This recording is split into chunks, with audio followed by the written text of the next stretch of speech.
Hey guys, welcome back to my YouTube channel. Today I'm here for a new video and now I need to be fixed 100%. Hey guys, welcome back to my YouTube channel. Today we're here for a new video and we are going to talk about some secrets that rich people won't tell you.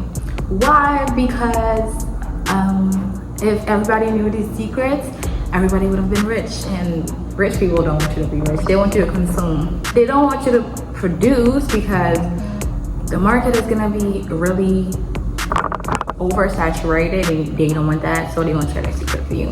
But I'm gonna do that today, so keep on watching. First of all, they don't want you to know that most of their money is not in their bank account. Since you was a little girl, most of you learned that to become rich, you have to work hard, work a 9 to 5, and get multiple savings account and put your money inside the savings account for when you're old. But what rich people won't tell you is that you don't need savings account. Your savings account has to be money makers for you. You put your money in stuff like stocks, real estate, food companies, whatever. You put your money in a place where you know it's gonna multiply while you're sleeping. People who are rich don't have this mindset of letting money there when they need it, they're gonna find it. No, they have this mindset where they know that they should have as many passive incomes as they can have. So in order for that to happen, they just really put their money and whatever lucrative product, lucrative person. And this is why there are also a lot of people who take care of somebody's career, and with their contacts and their money, they make this person a celebrity because they know how much public recognition, how much power, how much social status elevation comes with this. You don't ever take a risk, you don't ever try to invest, for example, $100 in stocks, you will never know what it feels like to make your money literally work for you while you're asleep. Second of all, it's gonna be that they have a group of people where they can network, where they can share ideas, build business, build empires, and marry their kids with people who have the same social status as them. This is very capitalism core, you know, but it is really important to have a community, to have a group where you can network and meet people with the same mindset as yours and with the same ambition as yours, so you don't lose track of your goals and you have people really hold you accountable. Even if they're not telling you that you should keep on going, but you seeing them pursuing their goals is gonna motivate you to pursue yours.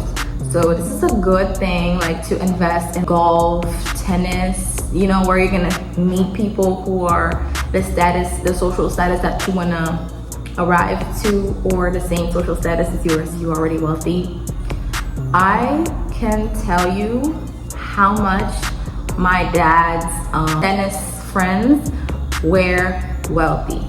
I'm not even gonna lie, I come from a background where I lived both sides. I lived the side where I was wealthy, there were like 5 cars in my garage, and you know, my dad was very well known in my country and stuff.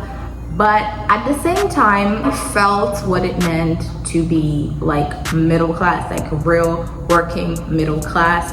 And I know what it's like to be insecure about money also. I know what it's like to feel like you might not be able to buy groceries by the end of the month. I know what it feels like, and I know the stress that comes with it, and I know how stressful my mom was when these kind of things happen to us. And I want to tell you that this is exactly the mindset you should not have. We're going to talk about it later, where you should always keep in mind that there's going to be enough for you, there's going to be enough money for you, enough wealth for you, enough health for you, whatever. You should always keep in mind that there's enough. The mindset problem where it's so hot, you guys, I'm sweating, and you know, I have that blazer on, super uncomfy, But you know, I wanted to make this little professional aesthetic for you guys. This video might be more attractive to watch and more professional looking. This is my aesthetic. This is what I love. This is how I like to dress. If I could, I would wear these all day, every day. This is what makes me happy. So you should always have an abundant mindset where you don't believe in scarcity, you don't believe in lack, you don't believe in your old beliefs. So to fix this, I have a hack for you that I shared on my TikTok, where you could use a pen and you take a piece of paper and take your journal and you just write down the stuff that you think are limiting beliefs to you. Like your limiting belief, you have to write your limited beliefs on this piece of paper. And then on the next side, you should put a new abundant belief that you're gonna implement in your subconscious mind, where you're gonna put the positive outnote of this limiting belief, where you're gonna just write, if your belief was like, I can't be wealthy because I come from a poor family, in quote, your new belief could be, I have to be wealthy to support my family. Something like this. For rich people, there is a really little time lapse. And this is something that I saw on, I think, Annie Long's video, where she was talking about making a business and being successful at a young age as a teenager. She was saying that there's a close time lapse between when a rich person or someone with a rich mindset has an idea between when they actually realize this idea. Because actually, you know that time is money. First of all, time is money in the sense of you're losing time, you're losing opportunity, you're losing time. This is what I learned with my economy classes and with Tim Kaur. I don't know if I'm saying her name wrong. I'm so sorry if I'm saying her name wrong, but she basically said that you should obviously know that when you're letting your money sleep, especially when you're living in a third world country or you don't have a lot of money, you should know that your money is losing its value with each year that passes by, because each year the cost of life is increasing, the value of money is decreasing. So you should know that it is really important to make your money multiply in order for you to plan this loss of value and to profit out of it. It is very capitalistic and very against my personal beliefs, but I want to enjoy life. And to be able to enjoy life, no matter what everybody's telling you, you need money. You need to be wealthy. Before, there was exchanging. Like, I was giving you this book and you was giving me this book, and we were exchanging, and that's how we used to trade and stuff. Now people created money where there was a number on it. And this is where it is very important to remember the side of our history where money was just being made and money wasn't as important as it was today. Because there was a system of trading where it wasn't even necessary to have the same item as the other person, just an item that someone else wanted, and used to exchange this for another thing. You should know, obviously, and I'm never gonna say it enough, that money is just paper with a number on it. And this is why, if you are a spiritual person, when someone is doing a money burn or a money ritual, they write a check and the intention of their ancestors or their spirits or their gods in order for them to attract that money as if it was already theirs. You should only see money for what it is, a materialistic item. You should not let money dictate you. And this is where you have this money hungry thing where it's not really positive for you to have, because it builds your scarcity mindset. And you can see people who are the richest are the ones who are the most detached with their money. They live by these two rules. Because they know that they will never lack it. Therefore, it's not even an issue. It's just them living their lives. And second of all, they know how it's nothing. Like, money is nothing. Like, you can make money like that.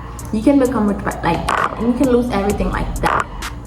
Money is just a materialistic item that people use to trade an object or service. This is how you should treat money. This is how you should view money. And therefore, if you see money like that, you cannot have any lack mindset, not be scared. And you cannot be scared of money if you see money that way. This is a problem that I have with new money people, especially rappers, singers, flashing money on Instagram lives and stuff. I really think it comes from a need to impress people, but most of the time, the only time people have to impress others with what they have is when their brand is tightly associated to them, or if the image of their brand is themselves. I need to tell you something, and I really think people don't really realize that, but you're not gonna look the same way or have the same beliefs you had when you were 25 or 16. You will not have the same beliefs you had 2 years ago. You are constantly evolving for the best and for the worst, and your body is changing. You won't be looking like an IG model or an OnlyFans model for the rest of your life. You will change, and after your body don't look like that anymore, after, for example, you had a kid, or you had so many surgeries that you don't even look human anymore, or you're simply getting older, the beauty standard that you establish is catching up to you. Because most of the time, and I'm talking especially about the Kardashians, they don't realize that their beauty standards are gonna catch up to them sooner or later. And this is why your brand should never be on yourself. It should be, for example, on a value that you have, a scandal that happened in your life. It should not be centered around your persona, your body, like your physical appearance. It should be centered around your business. It should be centered around something you are like fighting for. For example, Martin Luther King is not associated with Martin Luther King. Even if you're telling his name, the first thing that is gonna pop up is I have a dream, or him, the march that he did, or whatever. It's not immediately centered towards his persona, but it is centered around his beliefs, his religious views, etc., etc. It's based on traits that are gonna be there on the long run. And it's even better if it's a belief and a product.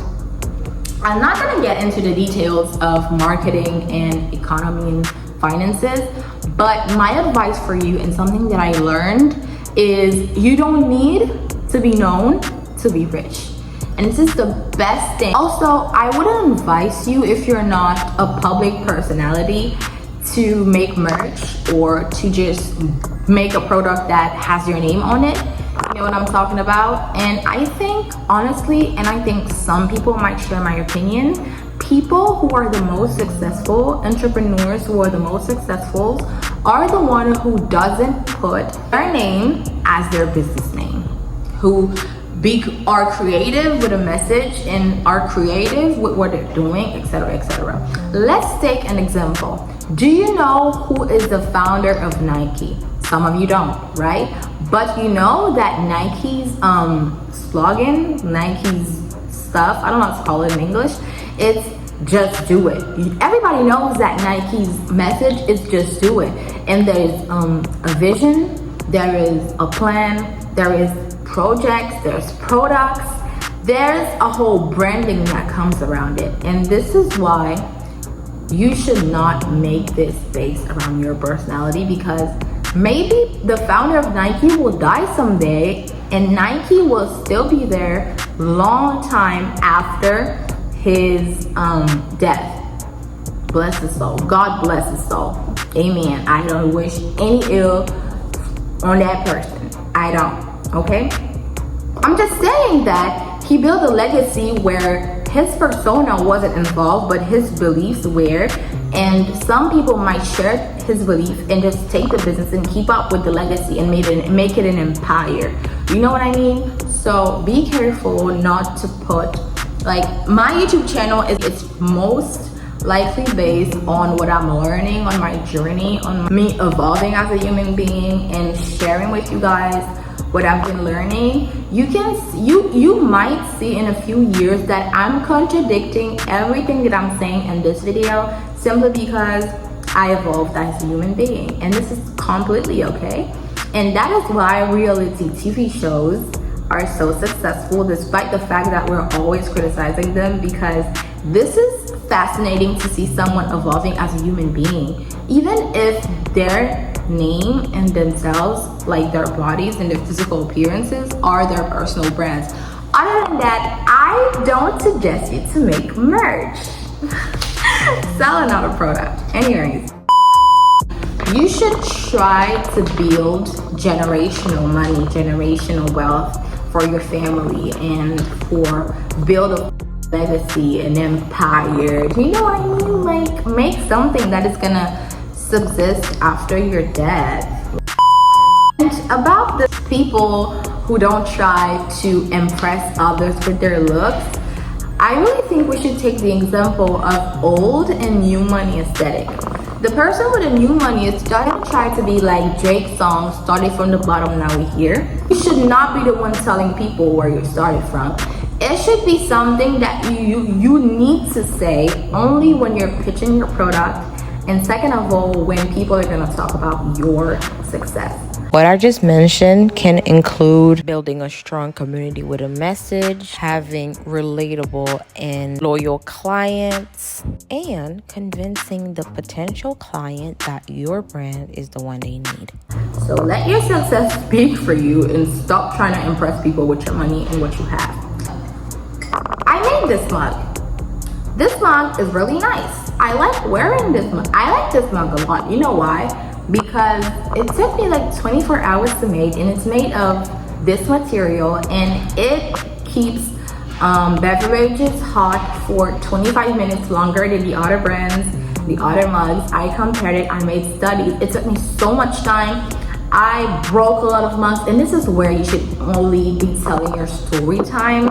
And this is where a storytelling for a brand is really important, is when you're like pitching a product and you want to make that person that is a potential client feel something about the product that you're selling, and actually give somebody a reason to buy your product. Because let's be honest, even if that's your friend buying this product, they're gonna need to feel something towards the product and the story of said product in order for them to buy it. In business, as in relationships, you need to build a trustworthy relationship with the person that you want to be your next client, because people only buy things that make them feel something, and this is why compulsive buying and retail therapy is something. Even if it's candy, get a storytelling going on and tell the person why they should buy your candy and not someone else's. I don't want to make this video too long, so it's gonna be the last part, and if I have a few more hacks that I'm gonna learn on the journey, I'm gonna share it with you. Don't be scared, 100%. Last but not least, the person who is rich is not gonna let trends dictate their lifestyle, their brands, their business, and especially their appearance. This is why you see a lot of business people wear the traditional blazer with the traditional outfit and get a touch of new age or trendy stuff. And this is why I really think you should not base your entire brand on yourself. You always have to upkeep with the new trends, and this is why some influencers are getting into consumerism and over consumerism, because they have to keep up with everything. They have to buy every cloth from Shein. They have to buy every luxury item. They have to buy every item of skincare and makeup and stuff. They have to buy every single new mug that comes, Stanley, whatever. They have to upkeep with it, because if they don't, they're gonna become obsolete. But if your brand is not based on your persona, maybe you're good to go. You can have whatever stuff. I would rather tell you to base your brand, if it's personal branding, to base it on your personality rather than to base it on your appearance. I think trends should not be dictating your lifestyle, simply because You want to stay in the game, you want to stay in the field, you want to stay in the business industry for as much time as you possibly can. And you want your business to stay long after you. You want your beliefs, you want your image, you want your story to be told long time after you passed away. This is why I think, now I'm gonna end this video on this note, that people who are rich see long-term profit. They're not trying to make a quick $100. No, they're trying to make a long periodic time, a fucking long coin in a big bag. Love you guys. Have a nice day. Have a nice night. I love you. And this is where I'm going to end this video.